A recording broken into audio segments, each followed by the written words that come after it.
to Human Resources for the People. It's a human capital revolution. Today, we're going to talk about New York City's AI bias analysis bill. It's another local law that will be hitting New York City, and we'll be talking all about it today on in this video. This article is a new article from Brian K. Layton and Paisner from January 6th. We're going to be talking about it today in this video.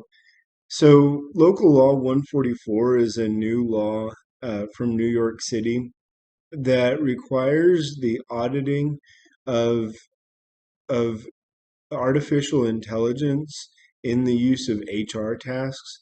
And I imagine this mostly focuses around recruitment and selection.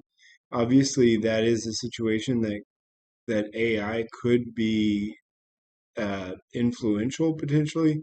And what you'll really see, I imagine, is AI um, that could affect people with disabilities in selection. Now, I will say that as far as I know, my company doesn't use AI. I've never worked for a company that use AI.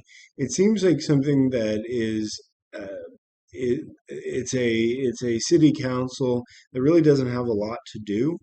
It seems like New York City must be a wonderful place without literally any problems, because there are two problems with this legislation. One, it's seeking a problem that I'm not certain it exists. The law itself, not the auditing, right? But also, um, the it's also determining that the Americans with Disabilities Act, which already covers this and already prohibits discrimination, as well as the EEOC and any other act, it's assuming that those acts don't exist. And so it doesn't really make a lot of sense because auditing is already required for this in order to be compliant with those acts. There's no point in auditing something from this perspective. And so as a result, New York City just seems like it needs to pass laws because it needs a job, not because there is anything functional or important about what it's passing.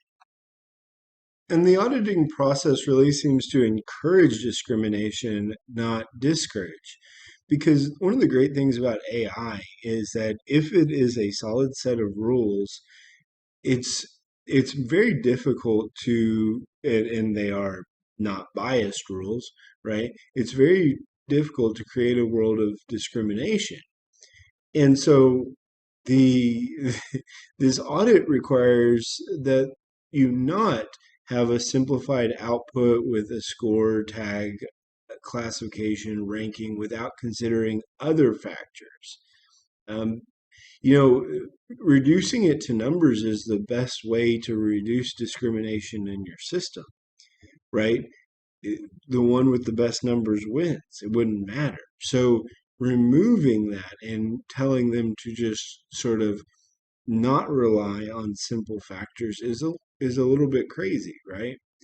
It also says that you can't use the tool's simplified output to overrule or modify conclusions derived from other factors. Again, it's suggesting that you can't simply use AI to reduce people to their tangible scores, that you have to create other factors, other ideas. And it, frankly, I think that causes more discrimination than it helps. As a result, as a result, you have to have an audit where it's conducted by an independent auditor within 1 year of use, and that there is a summary of results, and that you have to disclose on their application.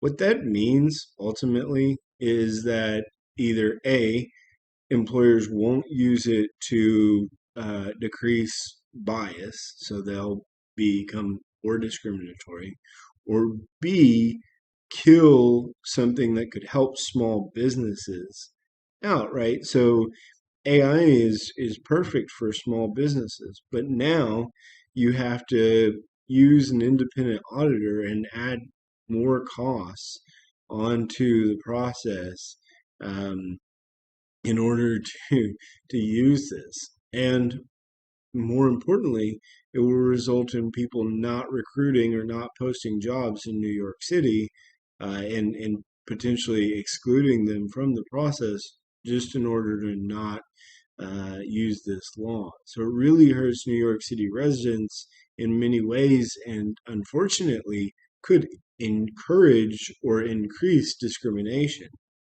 So obviously, I don't think it's a great idea. It has huge unintended impacts, and as a result, I'm discouraging it. But I want to hear it from you guys in the comments down below. What do you think about it?